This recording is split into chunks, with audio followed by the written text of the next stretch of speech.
In the MMO genre, a lot of people tend to argue whether or not the MMO that they are playing is pay to win or not. And I have seen videos on YouTube speaking, in my opinion, valid arguments as to why a game is pay to win and why it isn't. Most common of these arguments is that free-to-play players tend to have more time to play an MMO for maybe, let's say, 6 to 10 hours to stay on top, and pay-to-win players don't have the time to invest in an MMO since they are mostly occupied with work and they have more disposable income to spend on an MMO to stay on top. These are called the whales. And I'm looking at you, Asmin. I'm looking at you. Now, both are pretty much valid arguments. In this video, I will be sharing and talking about my experience as a free-to-play player in the MMO genre. And what I mean by this is I've never swiped in an MMO just to make my character stronger or to boost my character to a higher level. Cosmetic skins are okay to purchase, but since they don't really affect gameplay. But I'm also well aware that some MMOs' cosmetic skins do affect gameplay by giving the player a certain maybe stat bonus for simply equipping the skin. Paid Battle Pass is a no-no. Pay-to-play MMO is okay, but I don't really like MMOs which are subscription-based since it's kinda heavy for my wallet. And with that said, where do I start? I guess I'll start with the MMOs that I played, and boy, I've played many. Mostly I'd say Asian MMOs, some Western MMOs, but mostly Asian. And I believe the very first MMO that I played was an MMO called Flife, or Fly for Fun, Flife, which has an anime sorta like art style. This one is a really old MMO, apparently released around 2004. Combat is tap target in its earliest and simplest form.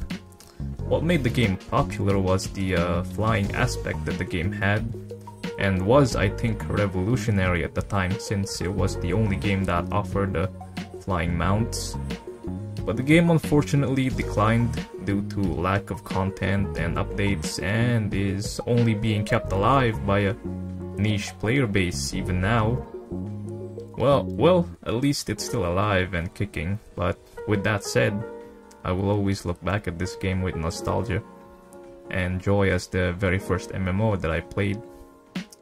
My second MMO, if I remember correctly, was a game called 12 Sky 2, which was a really great MMO. The game's graphics was really good at the time that I played it. It has a tap target combat with lots of AoE abilities. One of the very first MMOs where I actually had to grind, not only for gear but also scrolls, which contain skills. And yes, you heard that right, a scroll drop where it lets you unlock a skill. And usually these scroll drops were apparently really rare. I remember playing one of my cousin's accounts and grinding for him at his PC cafe, and lo and behold, I got a drop of a scroll skill, which is the skill that he wanted, and my reward was I got a free 10-hour gameplay pass at his PC cafe. And after that, I was used like a slave to grind for his account. But I didn't mind, as I still got to play the game.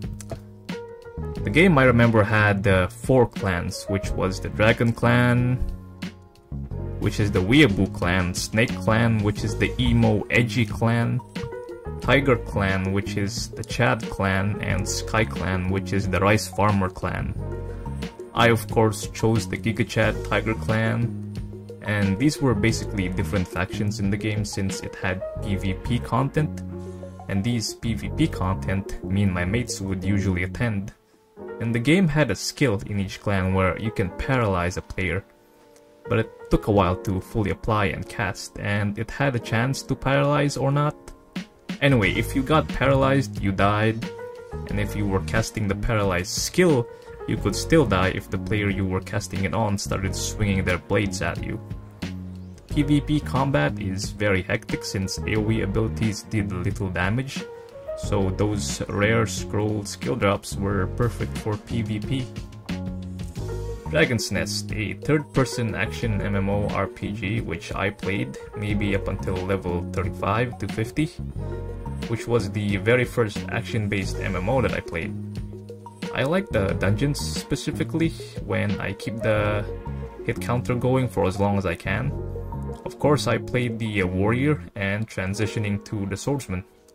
I haven't reached the endgame of Dragon's Nest, though I can at least say that I honestly enjoyed playing the game. Black Desert Online. Ho ho ho. This game is a doozy. What can I say? Graphics is great. Story isn't interesting. The action combat is one of, if not the best in the MMO genre, aside from its amazing combat.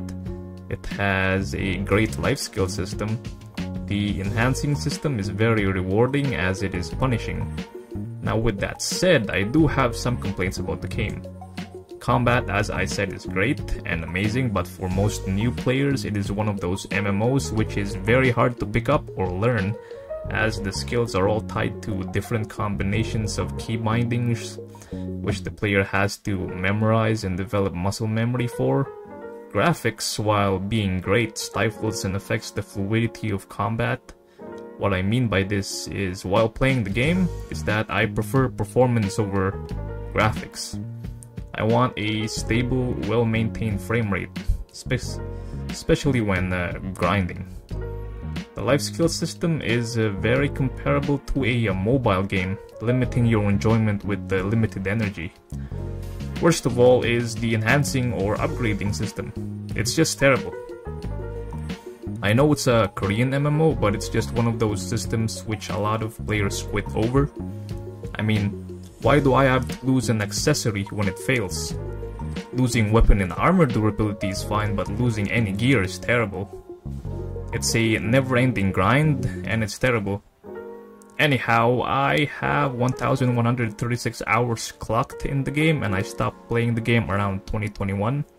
So I'm not sure if the game improved after that, but I do know the game went free to play, which is an indication that the player base was declining. And after BDO, I played New World, a Western-made MMO, published by Amazon. It had a terrible launch, but still one of the best MMOs that I played, since it was one of the games that I played with my friends. It had a lot of problems and it lacked content, but I didn't really care much about those so long as me and the boys played it. I would usually attend corrupted invasions and join Discord servers to communicate and listen on the plan of action when it comes to defending the fort. And I think that was at the time the best content New World had to offer, albeit only limiting 50 players to an invasion. This win. If you can taunt something off the point, gravity well the Spriggan, AoE's on the point, 10 seconds, we win this. This is fucking easy. AoE's, for the love of God, thank you so much, everybody. Yeah. Oh, amazing. Oh my god, that was How? There was 8 bosses unlocked. Path of Exile. I played and I finished the main story, and this was before Path of Exile 2. Again, I played as a warrior with the spin to win build which I found on the internet. Lost Ark, which I only played due to the hype, which out of all the MMOs that I played, this was the game that forced me to actually spend money on a battle pass, which really disappointed me. Everything about the game was great. The endgame content, specifically the dungeons and raids, were triple S tier for me. But as I progressed through harder and harder content, I had to grind every day for materials and make alt characters, which I didn't like at all. Enhancing, unlike BDO, was forgiving since it had a pity system, but the grind is very similar, almost becoming like a job. Not only that, joining raids is very difficult since raid leaders only accept you in the party if you have higher than the required item level or have a certain title regarding the raid. It just became more elitist. where new players are just not accepted since they don't know the mechanics. And I understand wanting a player who is experienced as to one that is not, but that's just driving away the new player base and lowering the population for players.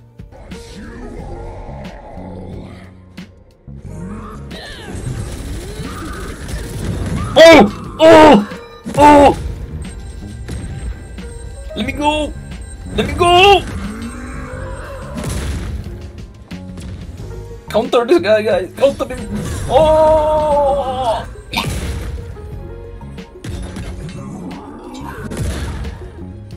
Oh!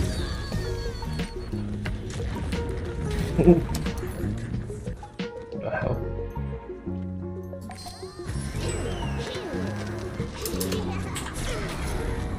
We go up! I made it! I made it!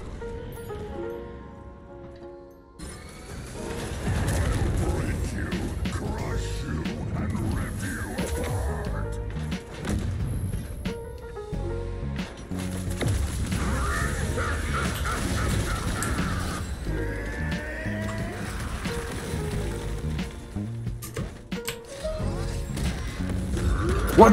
What? No! No! No! Oh no. No fucking way, dude. No, no.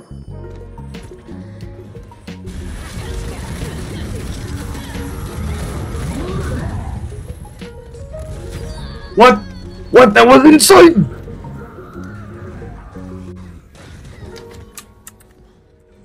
With those MMOs out of the way, these MMOs I have played but haven't really played them long enough to actually have a solid experience, and these were MU Online, which is a third-person isometric MMO, Vindictus, which is an action MMORPG and is hub-based, Grand Chase is a 2D side-scrolling hack-and-slash MMO, and these games I played on and off but quit due to MOBA games at the time.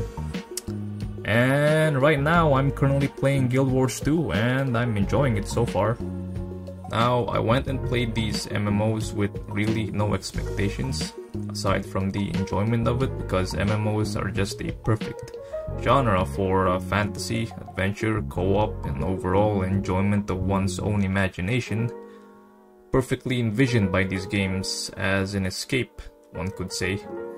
And as I play these MMOs and have become more accustomed as to what to expect, such as systems, combat, dungeons, and the ever-growing and ever-changing player base, things have become unfortunately more monetized, where back then we only paid for skins, where those who bought skins were unique and different from everyone else, as compared to now where everyone has skins of varying types from common to legendary.